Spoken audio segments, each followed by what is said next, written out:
12th standard mathematics, chapter 1, applications of matrices and determinants, exercise 1.4, problem number 1, subdivision number 1. ஒரு linear equation, system of linear equation கொடுத்திருக்காங்க with two variables and two equations. இந்த சிஸ்டத்துக்கு நாம Cramer's rule use பண்ணி solution கண்டுபிடிக்கணும். அதுதான் இந்த ப்ராப்ளத்தில் கேட்டிருக்கிறது. இது எப்பவும் பார்த்துக்கோங்க, கிராமர்ஸ் ரூல் அப்ளை பண்ணணும் அப்படின்னு சொன்னால் நம்ம நம்பர் ஆஃப் வேரியபிள்ஸும் நம்பர் ஆஃப் ஈக்குவேஷன்ஸும் ஈக்குவலாக இருக்கான்னு பார்க்கணும். இப்போ இதில் number of variables are number of unknowns ரெண்டு, எக்ஸ் ஒரு அன்னோன், ஒய் ஒரு அன்னோன். அங்கேயும் எக்ஸ் ஒய் தான் இருக்குது. ஸோ அப்போது ரெண்டு அன்னோன் இருக்குது, ரெண்டு அது அன்னோன் வேரியபிள்னு சொல்லலாம். இந்த ரெண்டு வேரியபிளுக்கு ரெண்டு ஈக்குவேஷன் கொடுத்துருக்கு. கிராமர்ஸ் ரூல் எப்போ நம்ம அப்ளை பண்ணலாம் அப்படின்னு சொன்னீங்கன்னா, அந்த கோஎஃபிஷியன்ட் மேட்ரிக்ஸ், இந்த equations system of linear equation வச்சு நம்ம ஃபார்ம் பண்ணக்கூடிய கோஎஃபிஷியன்ட் மேட்ரிக்ஸ் ஸ்கொயர் மேட்ரிக்ஸாக இருக்கணும். அதே மாதிரி நான் சிங்குலர் மேட்ரிக்ஸாகவும் இருக்கணும். ஸோ நான் சிங்குலர் மேட்ரிக்ஸ் அப்படின்னா என்ன மீனிங்? நம்ம அந்த கோஎஃபிஷியன்ட் மேட்ரிக்ஸ் கண்டுபிடிக்கணும் இல்லையா, அதோட determinant value not equal to 0 வரணும். ஸோ இதுதான் நம்ம கிராமர்ஸ் ரூல் அப்ளை பண்ணுறதுக்கான ஃபர்ஸ்ட் கண்டிஷன். சரி, இப்போ இந்த லீனியர் ஈக்குவேஷன்ஸை நம்ம முதல்ல எப்படி எழுதணும் அப்படின்னா, வேரியபிள்ஸ்லாம் ஒரு சைடில் இருக்கிற மாதிரி 5x மைனஸ் 2y ப்ளஸ் 16 அதை கொண்டு போகணும், minus 16. Second equation x plus 3y minus 7 இருக்குது, அது ரைட் சைடு கொண்டு போனால் ப்ளஸ் 7 ஆகும். இந்த மாதிரி நம்ம இன்வர்ஷன் மெத்தட் போடும்போது இப்படி தான் பண்ணியிருக்கோம். ஏன்னா இப்போ நம்ம கோஎஃபிஷியன்ட் மேட்ரிக்ஸ் கண்டுபிடிக்கணும்னு சொன்னால் இப்படி இந்த ஃபார்மில் இருக்கணும். சரி, இப்போ நம்ம கோஎஃபிஷியன்ட் மேட்ரிக்ஸ் கண்டுபிடிக்கிறதில்ல, பட் அந்த கோஎஃபிஷியன்ட் மேட்ரிக்ஸோட டிட்டர்மினன்ட் தான் டேரெக்டாக கண்டுபிடிக்கிறோம் கிராமர்ஸ் ரூல் அப்ளை பண்ணுறதுக்கு. ஸோ அதுக்கு நம்ம அந்த டெல்டான்ற சிம்பிள் யூஸ் பண்ணுறோம். சரியா, அந்த சிம்பிள் என்ன எப்படி படிக்கணும்? டெல்டா. டெல்டா அப்படின்றது is nothing but the determinant value of the coefficient matrix. So அப்போ கோஎஃபிஷியன்ட் மேட்ரிக்ஸோட டிட்டர்மினன்ட் எப்படி எழுதுறோம் பாருங்க.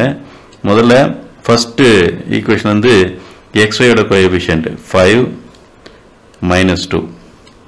செகண்ட் ஈக்குவேஷனில் எக்ஸோட கோஎஃபிஷியன்ட் 1, ஒய்யோட கோஎஃபிஷியன்ட் 3. இப்போ இதை நம்ம எக்ஸ்பேண்ட் பண்ணிடலாம். எப்படி எக்ஸ்பேண்ட் பண்ணணும் நிறைய பார்த்துருக்கோம்.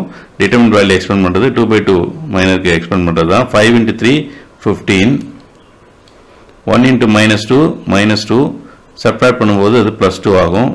So this is equal to 17. 17 அப்படின்றது நாட் ஈக்குவல் டு 0. அப்போது determinant value not equal to 0ன்னு சொன்னால் இந்த கோஎஃபிஷியன்ட் மேட்ரிக்ஸ் என்னவா இருக்குது? நான் சிங்குலர் மேட்ரிக்ஸாக இருக்குது. அதனால் நம்ம கிராமர்ஸ் ரூலை அப்ளை பண்ணலாம். ஸோ ஃபர்ஸ்ட் கண்டிஷன் தான் பார்க்கணும். when delta not equal to 0 we can apply Cramer's rule. சரியா, ரைட். அடுத்தது இன்னொரு டிட்டர்மினன்ட் நம்ம கண்டுபிடிக்கணும், டெல்டா 1ன்னு சொல்கிறோம்.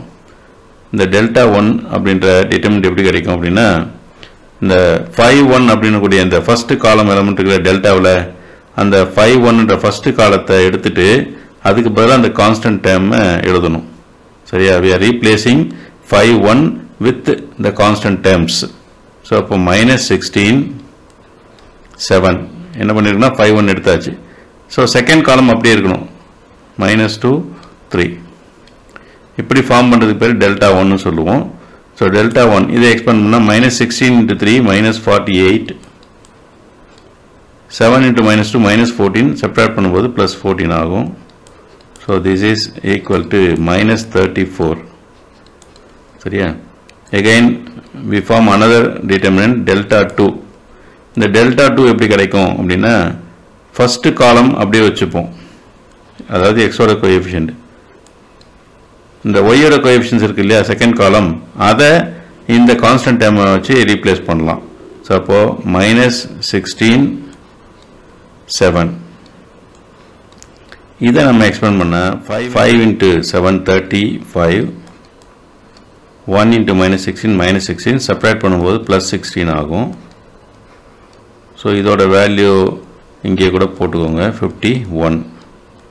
சரியா, 51 கிடைக்குது. சரி, இப்போ since delta not equal to 0 by Cramer's rule, நம்ம ஏற்கனவே சொல்லிட்டோம், டெல்டா நாட் ஈக்குவல் டு 0 இருந்தால் தான் கிராமர்ஸ் ரூல் அப்ளை பண்ண முடியும். சரியா, கிராமர்ஸ் ரூல் படி என்ன அப்படின்னா, எக்ஸோட வேல்யூ, இந்த அன்னோன் எக்ஸ் இருக்கு இல்லையா, அதோட வேல்யூ எப்படி கண்டுபிடிப்போம்னா, இந்த டெல்டா 1 அப்படின்ற டிட்டர்மினன்ட் வேல்யூவை டெல்டா அந்த டிட்டர்மினன்ட் வேல்யூவை டிவைட் பண்ணணும். டெல்டா 1க்கு நம்ம -34 அப்படின்னு போட்டிருக்கிறோம், டெல்டாவுக்கு 17 போட்டிருக்கிறோம். ஸோ 34ல் 17 2 டைம்ஸ் இருக்கும். சைன் பார்த்தீங்கன்னா மைனஸ், இங்கே ப்ளஸ், மைனஸ் பை ப்ளஸ் வந்து மைனஸ், அப்போ -2ன்னு கிடைக்கும்.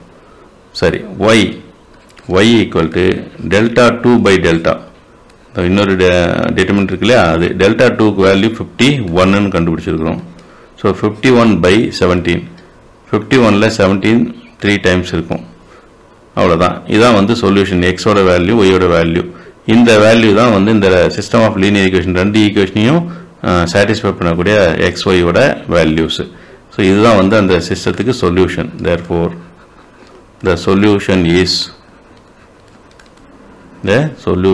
is எப்படி x equal to -2 y equal to +3.